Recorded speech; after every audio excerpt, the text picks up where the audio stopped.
দৈনন্দিন কথাবার্তা থেকে শুরু করে পেশাগত ও জরুরি নানা তথ্য আদান প্রদান বা বন্ধুদের সঙ্গে আড্ডাও এখন চ্যাটের মাধ্যমেই সেরে ফেলা যায়।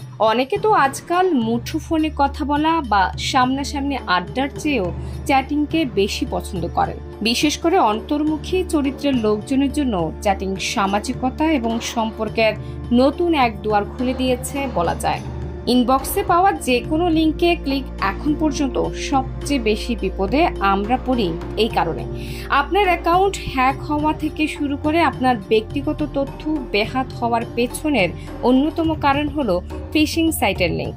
কাজেই আপনার কাছের বন্ধুর পাঠানো কোনো লিঙ্কেও না জেনে না বুঝে ক্লিক করা যাবে না। লিঙ্কে প্রবেশ করলে আপনি আবার আপনার অ্যাকাউন্টেই ঢুকতে পারবেন কিনা সেটা নিয়েই টানাটানি লেগে যাবে। একটা জিনিস মাথায় রাখতে হবে, যতই নিরাপত্তা নিশ্চয়তা দেওয়া হোক না কেন, ইন্টারনেট কখনোই সম্পূর্ণ নিরাপদ নয়। ফেসবুকের মতো বড় এবং প্রভাবশালী সামাজিক যোগাযোগ মাধ্যমেও একাধিকবার তথ্য ফাঁসের মতো ঘটনা ঘটেছে। কাজে যেসব তথ্য অন্যের হাতে পড়লে আপনার আর্থিক ক্ষতির শঙ্কা আছে, এমন তথ্য চ্যাটে ভুলেও দেবেন না। দিলেও কাজ হয়ে যাওয়ার পর যত দ্রুত সম্ভব মুছে ফেলবেন, যাতে ভবিষ্যতে ওই তথ্য ব্যবহার করে কেউ আর্থিক প্রতারণা বা ক্ষতি করতে না পারে। ফেসবুক বা মেসেঞ্জারে পরিচিত কেউ অদ্ভুত এবং অস্বাভাবিক মেসেজ দিলে সবার আগে তার প্রোফাইলে গিয়ে নিশ্চিত হয়ে নেবেন, যাচাই করে নেবেন সব তথ্য। এই যুগে ফেসবুকের তথ্য আর প্রোফাইল ছবির মাধ্যমে হুবহু আসল আইডির মতো নকল ক্লোন আইডি তৈরি করা খুব কঠিন কোনো কাজ নয়।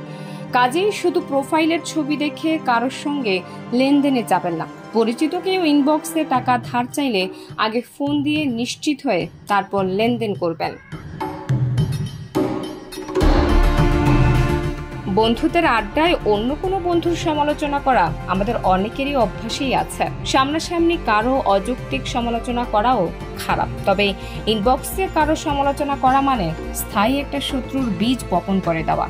মনে রাখতে হবে, মুখের কথার কোনো রেকর্ড না থাকলেও টেক্সটে বলা কথার রেকর্ড আরেকজনের কাছ থেকেই যায়। ইনবক্সের স্ক্রিনশট মানুষের চরিত্র উদ্ঘাটনে জনপ্রিয়ভাবে ব্যবহৃত হচ্ছে। সংবেদনশীল তথ্য, ছবি ও ভিডিও আদান প্রদান। চ্যাটিংয়ে সংবেদনশীল কোনো রাজনৈতিক, সামাজিক বা ধর্মীয় তথ্য নিয়ে কথা বলার সময় সাবধানতা অবলম্বন করা জরুরি।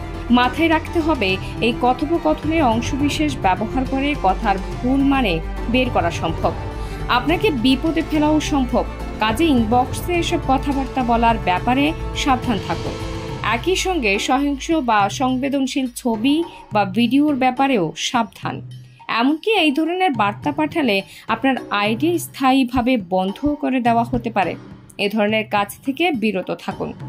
অসচেতনতা যাতে আপনার ভার্চুয়াল জীবনে বড় কোনো বিপর্যয়ের কারণ না হতে পারে, সে ব্যাপারে সতর্কতা অবলম্বন জরুরি। নাহার নিশি, প্রিয় দেশ।